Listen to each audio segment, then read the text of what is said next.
Lucas 17.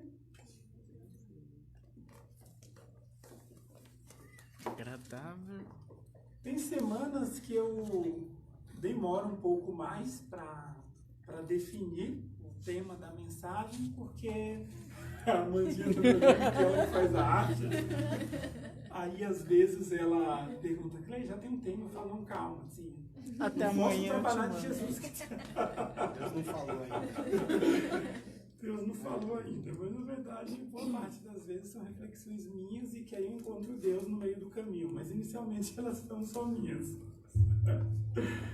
E eu fiquei pensando muito, porque nesse universo das redes sociais, eu tenho encontrado muito fortemente a questão do hashtag gratidão, que parece que foi abraçado como um tipo de filosofia de vida. Eu não sei se vocês já encontraram pessoas assim, mas tem pessoas que ao entrar ou sair de um ambiente, elas dizem baixinho, gratidão, gratidão. Já encontraram? Eu encontro alguns. Então, eles entram no ambiente, eles dizem gratidão. Ou então, saem do ambiente, gratidão. É uma ideia de atrair coisas boas. Tá? É muito legal ter contato com pessoas de bem com a vida, porque é terrível ter contato o tempo inteiro com pessoas que só reclamam. Tem pessoas que, como os amigos mais modernos, mais atuais dizem, que tem pessoas que trazem energia muito negativa, né? Muito baixa. E o pessoal tenta espiritualizar esse movimento, mas é da pessoa a reclamação. É como se fosse uma certa herança, que em alguns momentos não é herança dos pais, porque os pais são felizes, empolgados para frente, cheios de vitalidade, mas a pessoa, ela é reclamona, ela reclama de tudo, nada tá bom, nada tá legal. Qualquer tipo de desafio que se apresente diante dessa pessoa, ela já vê como motivos a mais para justificar reclamações anteriores ou atualizar novas reclamações. Isso é muito ruim. Tem gente que, por exemplo, justifica a sua tristeza no que diz respeito ao âmbito relacional amoroso da vida, porque diz, olha, eu não consigo namorado porque, sei lá, eu sou pobre, ou eu sou alto, ou sou baixo, ou tenho um pezinho um pouco acima da média, ou tenho uma colorição mais escura. E se justifica na infelicidade amorosa em relação a algum adjetivo que ela entenda que lhe falte, ou que lhe seja pejorativo por conta da sua experiência social e tudo mais. Geralmente, quando alguém reclama de relações amorosas e dizem para mim e buscam de mim nos cafés, na vida, por aí, uma afirmação, aí eu questiono. Então, se alguém diz para mim, Clei, eu tenho 40 e poucos anos e nunca consegui uma relação amorosa, duradoura e tal, porque eu acho que é por conta da minha idade, aí eu digo, você sempre teve 40 e poucos anos? Assim, teve um momento que não tinha 40 e poucos anos. Ah, você tem amigos ou amigas nessa mesma faixa etária? Tenho. Tem alguma amiga ou amigo que conseguiu iniciar um relacionamento amoroso nessa fase? Ah, tenho. Ah, se casou, está feliz, então talvez não seja idade, porque se tem exemplo de pessoas que naquela idade conseguiram iniciar uma relação, então essa não é a questão. Ah, eu sou negro, então por conta disso as meninas me rejeitam. Ah, você tem amigos negros? Sim, todos eles são solteiros? Não, alguns são casados, namorados. Então não é o fato de você ser negro que te desabilita uma relação amorosa. Ah, eu não subo de carreira porque eu sou pobre, ou porque eu sou isso, ou porque eu sou aquilo. Com isso, eu não estou deixando de considerar as questões sociais, que são válidas, importantes, e inclusive quando você está incluso em uma pesquisa, em um índice de minoria em termos de representatividade social, o teu percurso é sempre mais doloroso, de fato. Então, enquanto alguns têm que, para alcançar determinada coisa, precisar de um tempo de 3 anos, talvez você, por conta das dificuldades sociais e de oportunidades da vida, você tenha que, para alcançar aquele mesmo objetivo, leve aí 5, 10 anos. Ok, mas viver de reclamação em reclamação não é uma saída, isso não faz bem para ninguém, e mesmo o pessoal da psicologia positiva ou da neurociências vai provar por A mais B que negatividade, em certo sentido, se não atrair a negatividade, isto é, a partir daquilo que está fora de você, no mínimo, reforça a negatividade dentro de você, isto é, qualquer coisa vai ser superdimensionada como negativa para você. Alguma coisa ruim vai acontecer, como acontece para qualquer pessoa, mas como você é muito negativo, essa coisa vai ganhar uma outra proporção e um outro peso. E aí a vida vai ficando mais difícil do que ela já é. Por outro lado, a ideia de ter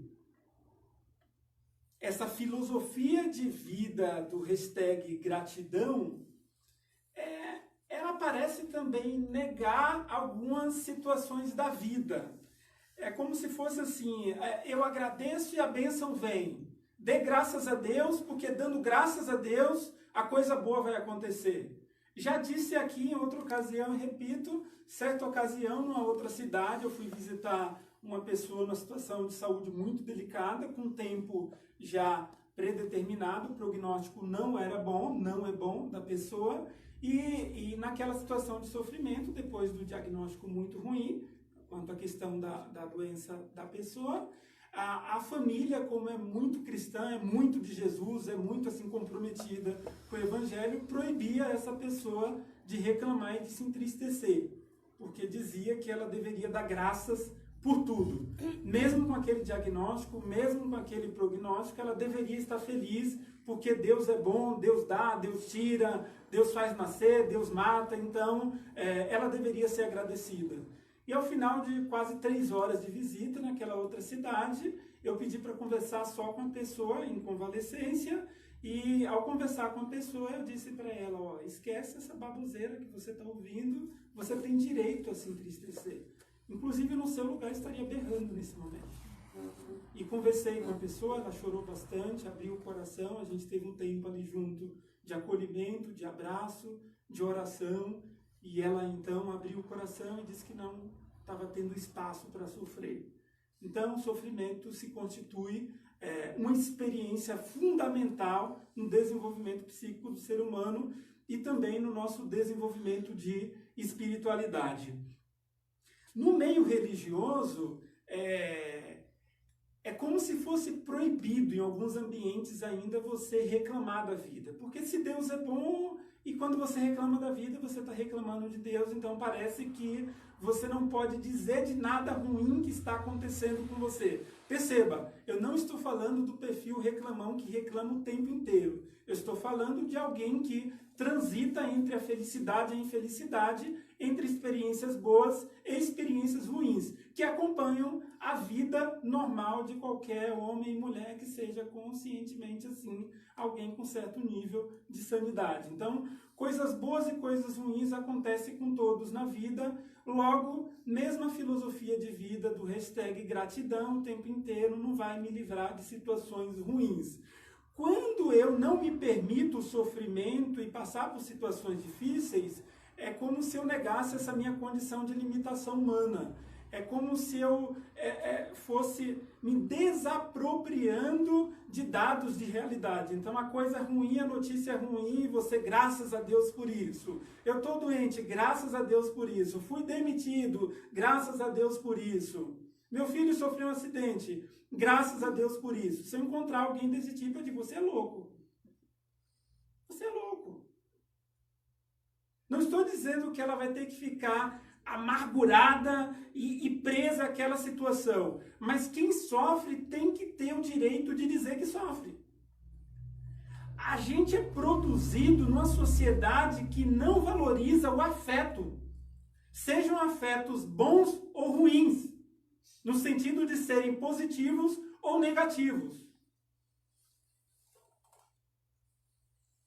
A primeira primeira pessoa que sofre, isto é, um eu que passo por situações difíceis, eu sou cada vez mais abafado porque eu tenho que produzir coisas boas nas redes sociais, eu tenho que dizer que está tudo bem o tempo inteiro, e inclusive alguns têm que dizer que não passam por necessidade alguma, que não tem sofrimento, que não afeta ninguém e nem é afetado por ninguém. Então, essa filosofia de tudo bem o tempo inteiro, eu acho que não é o caminho. Mas quando eu tentei pensar aqui nessa dinâmica de gratidão através das Escrituras, eu não tive como não lembrar desse texto que eu acho riquíssimo. Lucas capítulo 17, a partir do versículo 11 até o versículo 19, diz assim a palavra de Deus. Dirigindo-se a Jerusalém, Jesus chegou à fronteira entre a Galileia e Samaria. Ao entrar num povoado, dali, 10 leprosos, mantendo certa distância, clamaram: Jesus, Mestre, tenha misericórdia de nós. Ele, Jesus, olhou para eles e disse: vão e apresentem-se aos sacerdotes. E enquanto eles iam, foram curados da lepra. Um deles, ao ver-se curado, voltou a Jesus, louvando a Deus em alta voz. Lançou-se a seus pés, agradecendo-lhe pelo que havia feito. Esse homem era samaritano. Jesus perguntou: não curei 10 homens? Onde estão os outros 9? Ninguém voltou para dar glórias a Deus, exceto este estrangeiro? E disse ao homem: levante-se e vá. Sua fé o curou. Como em vários momentos há essa repetição nos evangelhos, Jesus percorria cidade em cidade, anunciando o reino de Deus, curando pessoas, transformando a vida de pessoas e realidade de muitos ali na Palestina do primeiro século. Entre os sofrimentos sociais que existiam na época, um dos mais fortes e já durava por séculos era a questão dos leprosos. Se você ler lá o Antigo Testamento, Levíticos capítulo 13 e capítulo 14, vai dizer ali o que era um leproso e como um leproso deveria ser tratado pela nação de Israel. Primeiro conceito que era muito complicado naquela cultura semítica é de que saúde é bênção e doença é maldição. Então alguém que tivesse qualquer tipo de doença era alguém amaldiçoado por Deus. Esse alguém estava determinado ao sofrimento. Ele não tinha como questionar, não tinha como haver nenhum tipo de mudança da sua realidade, seja de saúde, social. Existia uma certa determinação divina sobre a sua vida, a sua saúde, o tipo de família, o tipo de contexto econômico do qual ele faria parte durante toda a sua vida.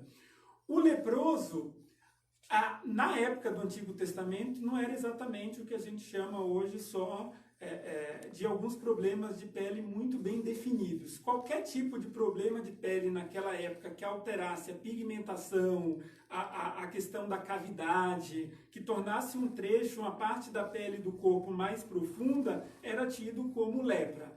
E na desconfiança eles isolavam a pessoa porque esse alguém leproso se tornava impuro ritualmente.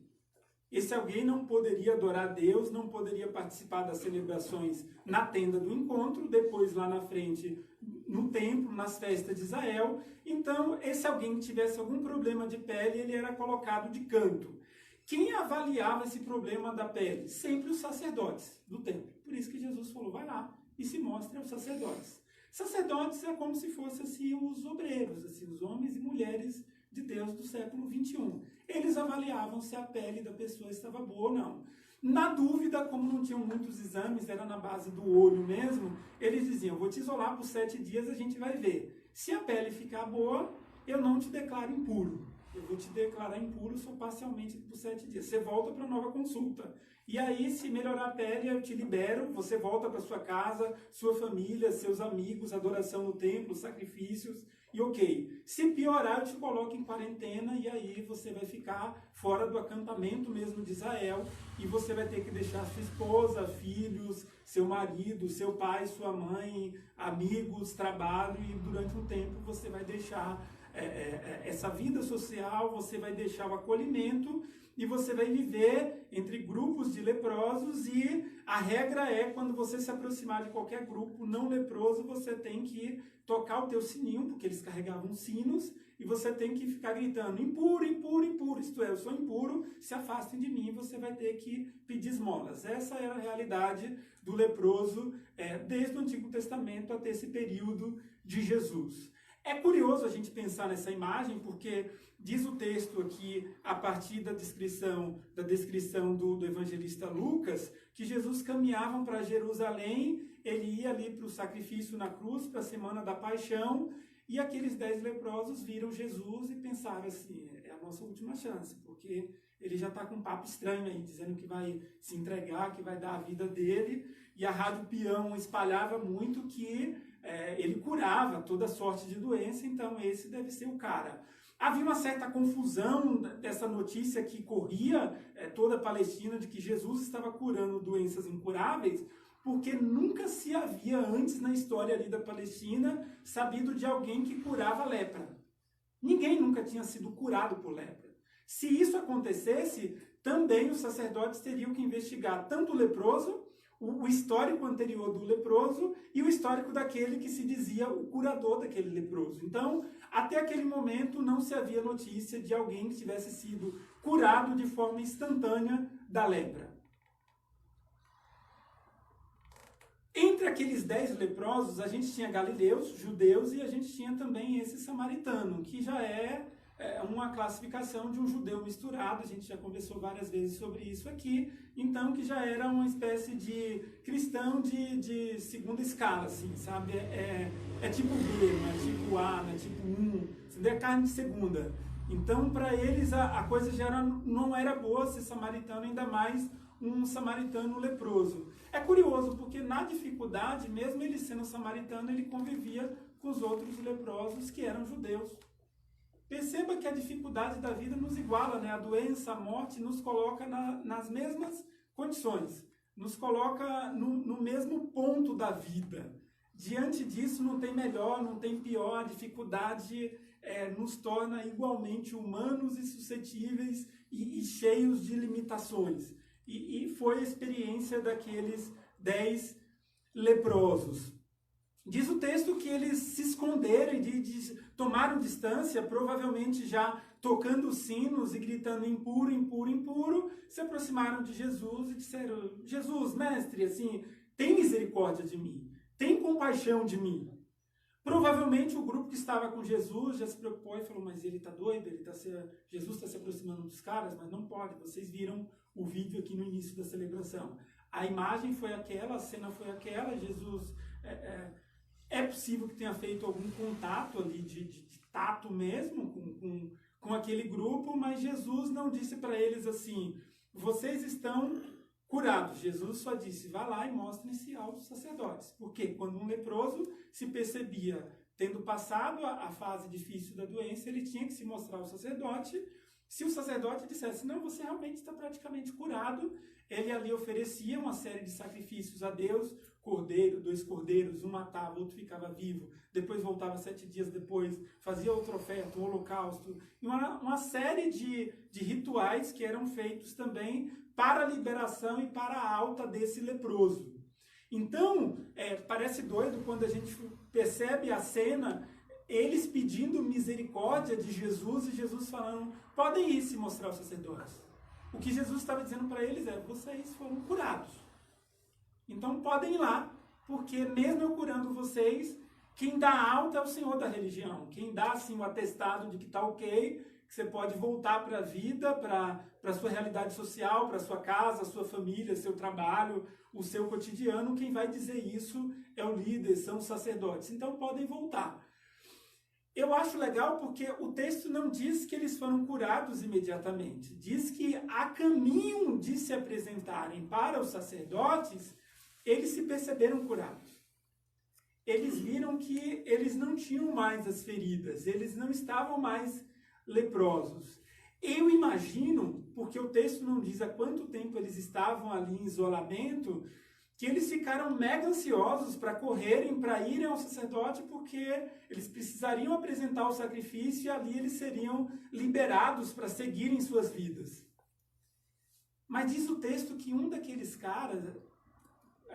caras que era um samaritano, ele parou todo aquele processo de ir até os sacerdotes e voltou para Jesus e falou: glória a Deus.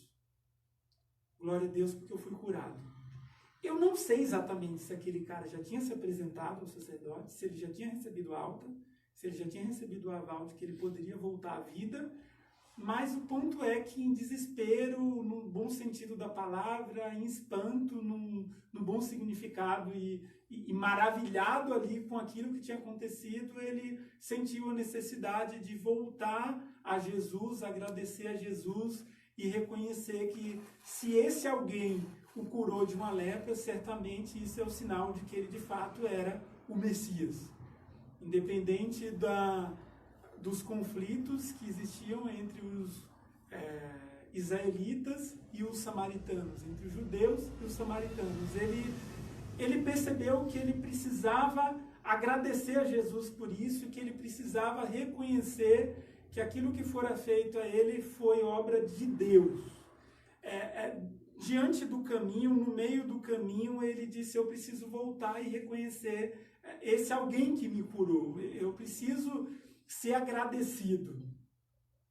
E é legal porque no texto Jesus olha para ele e fala: mas eu curei 10 pessoas. Por que só você retornou e um estrangeiro? Cadê os judeus? Cadê aqueles que foram curados também como você? E Jesus olha para aquele homem e fala: olha, a tua fé te curou, pode ir, vá para a vida. Jesus autorizou esse cara a voltar para a vida dele, autorizou esse samaritano a seguir adiante, nos projetos dele, naquilo que tinha valor para ele. E eu fiquei pensando que quando a gente fala em gratidão, é importante a gente pensar que existe a gratidão a Deus e a gratidão também àqueles que nos cercam. Porque todo o percurso feito na vida passou também pela ajuda de muitas mãos, de muitas pessoas. Então, o nosso presente, de alguma forma, só foi possível, além do nosso esforço, além dos milagres que Jesus fez em nossa história, ou enquanto coisas aconteciam, pessoas também apareceram e pessoas nos fizeram bem. E, inclusive, vez ou outra, Deus foi as mãos e os pés dessas pessoas que caminharam com a gente, que deram as mãos para a gente, que acreditaram em nós em momentos que alguns não acreditaram, que deram mais um voto de confiança, que disseram assim: vamos tentar de novo, vamos tentar mais uma vez. E aqui, o que eu estou propondo é uma gratidão que seja não uma gratidão na abstração e no ritual de repetir a palavra gratidão, porque por si só ela não tem sentido, mas uma gratidão fincada no chão da vida, uma gratidão que reconhece a bondade de Deus nas situações das mais adversas e que especialmente reconhece essa bondade de Deus através da vida de pessoas, através da vida de pessoas que tiveram disposição para caminhar com a gente, sabe? Que não nos deixaram só, que fizeram parte da gente, que deixaram um pouquinho de si dentro de nós. E tem essa construção. Acho que uma das coisas também legais das redes sociais é quando você vai reencontrando muitos amigos e pessoas que tiveram uma convivência muito forte, muito intensa com a gente em outros momentos da vida, né? Sobretudo depois que a gente vai passando de um certo momento assim, de 30 e poucos. Aí a gente lembra 20 anos atrás, assim, é longe, mas eu tinha 13 anos, 14 anos. E você fala: putz, que legal, o quanto eu aprendi com aquele cara, o quanto eu aprendi com aquele grupo, o quanto eu aprendi com aquele projeto, o quanto eu aprendi com aquelas relações, o quanto isso me humanizou, o quanto isso me transformou. E se eu fico numa coisa muito fechada, como se a vida e a gratidão fossem definidas como eu e Deus, eu e a natureza, eu e essa abstração, parece que não tem nada que seja relacional. É como se a natureza por si só desse vida a essa positividade das coisas. É como se Deus estivesse nas coisas. Eu não acredito, e as Escrituras não dizem que Deus está nas coisas. Isso é panteísmo. As Escrituras dizem que os céus manifestam a glória de Deus, que o firmamento anuncia a obra de suas mãos. Então, Deus fez todas as coisas. Então, há sinais de Deus nas coisas. E a imagem de Deus está nos seres humanos. Gratidão a Deus implica necessariamente também gratidão em relação às pessoas.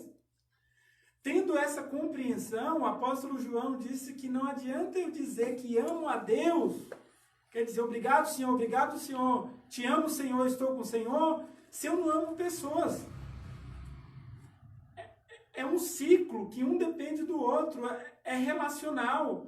Então a imagem de Deus está em todos os homens, em todas as mulheres.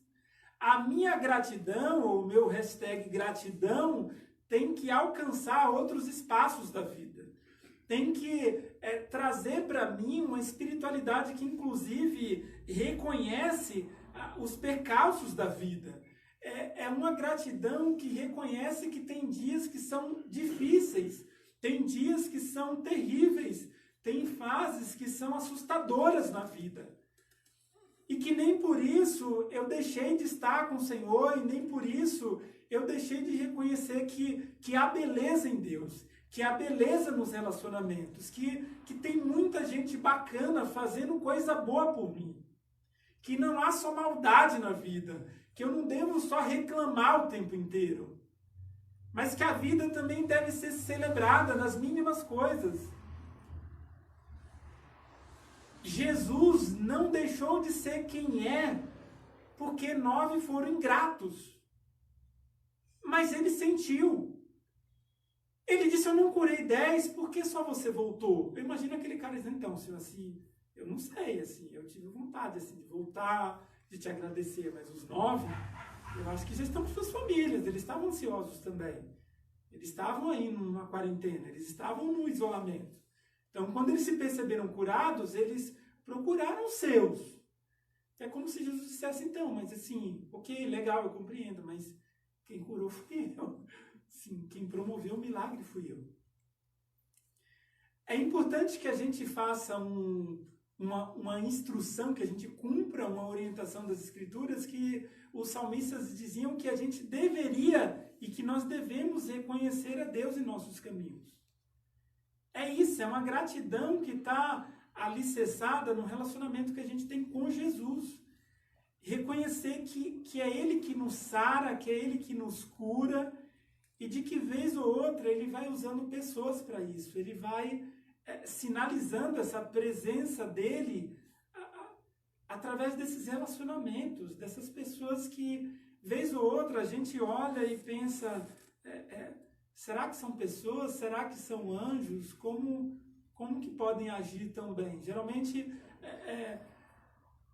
os relacionamentos mais profundos, ou que parece que trazem um significado maior para a gente, são ou pessoas que promoveram ou participaram de momentos de muita felicidade, ou também pessoas que participaram de momentos também de muita dificuldade para a gente.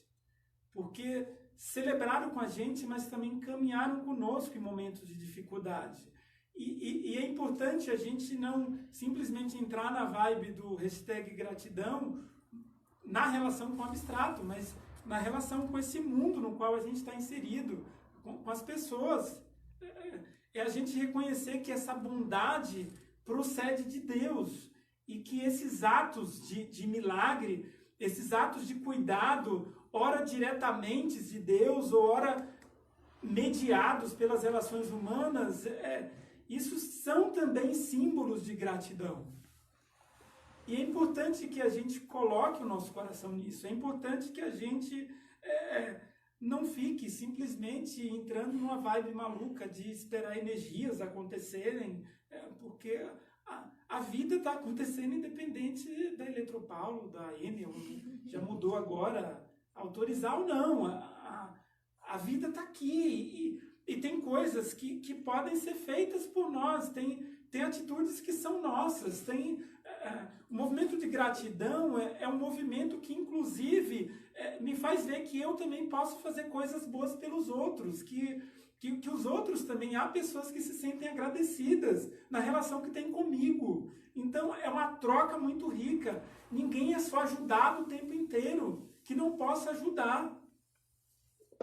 E ninguém também ajuda o tempo inteiro sem que possa, em algum momento da vida, ser ajudado, porque é isso. A gratidão, como eu disse, ela também nos iguala. Porque tem coisa que o dinheiro não pode comprar.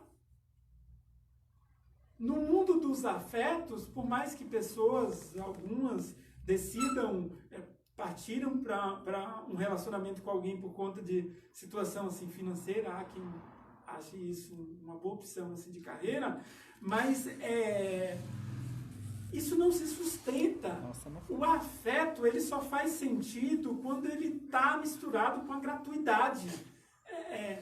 O que se compra, se compra, é troca, é uma coisa por outra coisa. E afeto, gratidão, sentido de vida, é um movimento muito de dentro para fora. Não é adquirido assim por afirmações positivas. É relacional. E que pena que nessa vibe da gratidão aleatória, ou a gratidão centrada no abstrato ou na natureza, as pessoas acabam se esquecendo daquele que de fato merece o nosso louvor, nossa adoração, a nossa gratidão, daquele que reina sobre nós, daquele que é o Criador e sustentador da vida. É Ele que merece essa nossa gratidão. É Ele que merece o rendimento do nosso coração. Que a gente se prostre diante dele e diga: obrigado, Senhor. Obrigado pela vida. Obrigado porque o Senhor me dá esperança. Obrigado porque o Senhor me permite novos projetos. Obrigado porque quando eu caio, o Senhor me concede a possibilidade de levantar, inclusive com a ajuda de pessoas que são o Senhor naquele momento para mim. Obrigado porque o Senhor não me vê como as pessoas veem. Obrigado porque o Senhor não desiste de mim. Obrigado porque o Senhor acredita em mim. Obrigado porque o teu perdão está sempre à disposição. Obrigado porque a cruz de Jesus se tornou suficiente e me faz superar todas as minhas culpas. Obrigado, Senhor, porque sem o Senhor eu não vivo. Obrigado, Senhor, porque no Senhor eu tenho vida eterna. Obrigado, Senhor, porque no Senhor eu começo a viver aqui e agora. Obrigado, Senhor, por Jesus não ter desistido de mim. Obrigado, Senhor, porque o Senhor faz nova todas as coisas a todos os momentos. Obrigado, Senhor, porque independente do dia anterior, eu acordo e sei que as tuas misericórdias se renovaram sobre mim, se renovaram sobre a existência. Obrigado, Senhor, porque apesar de pecador, apesar de estar cheio de limites e de ter uma história que não é uma história perfeita, o Senhor me faz bem. O Senhor me faz ter satisfação. O Senhor me faz ter alegria. No Senhor está a minha gratidão. No Senhor está o motivo do meu coração se alegrar. É em Ti. Não é na abstração. Não é na natureza. Não é na energia. Quem quer que seja essa energia. É na pessoa de Jesus. É no Deus que é um Deus relacional. Então não tem outra energia. É o poder de Deus que é pessoal e transformador. Então, para aqueles que vez ou outra me perguntam, me abordam nesse sentido, eu não acredito nessas energias abstratas. Eu acredito na pessoa de Jesus, que pode transformar a nossa vida, que pode transformar a nossa realidade. A nossa fé está firmada nele. Sem Jesus, o Cristo, não há cristianismo. Sem Jesus não há transformação. Não tem energia abstrata que me transforme. Não tem energia abstrata que me faça encontrar sentido todos os dias. É no Senhor, é no Deus que é sobre tudo e todos. É nele que está a minha esperança. É nele que está a nossa esperança. Enquanto aquelas pessoas se afastavam desse grupo de leprosos, Jesus se aproximou deles. A gente foi aprendendo aqui no Brasil a construir um modelo de espiritualidade em que o cristão ele se afasta daquelas pessoas, entre aspas, do mundo, dos leprosos. E certa vez, enquanto as pessoas discutiam sobre com quem caminhar, Jesus falou, olha, o médico não vem para sãos, só vem para quem está doente. Todos nós somos leprosos, todos nós somos doentes, todos nós carecemos do poder medicinal de Deus. Todos nós carecemos de perdão, de restauração, todos os dias. A nossa fé tem que estar em Jesus. E o poder transformador da igreja tem que estar na vida, aonde ela acontece. Na sociedade, nas relações, nos ambientes, sejam eles quais diversos forem. Então, que o nosso coração seja direcionado a essa gratidão em Jesus, porque Ele é bom, porque a sua misericórdia dura para sempre, e nas pessoas que Ele colocou nos nossos caminhos. Naqueles que caminham conosco, naqueles que nos dão o privilégio, a alegria da partilha, de compartilhar, de dividir, de multiplicar. Que a nossa gratidão esteja numa fé que é uma fé sempre relacional, numa espiritualidade que acontece misturada aqui com a nossa vida, com as nossas coisas, com os nossos projetos, que a gente não entre numa vibe assim, sem refletir, sem pensar nas escrituras, sem pensar na pessoa de Jesus, mas que o nosso hashtag seja de gratidão, mas gratidão a Deus, gratidão a Jesus, gratidão aos amigos. Que Deus, em Cristo Jesus, nos abençoe e nos sustente todos os dias. Amém e amém.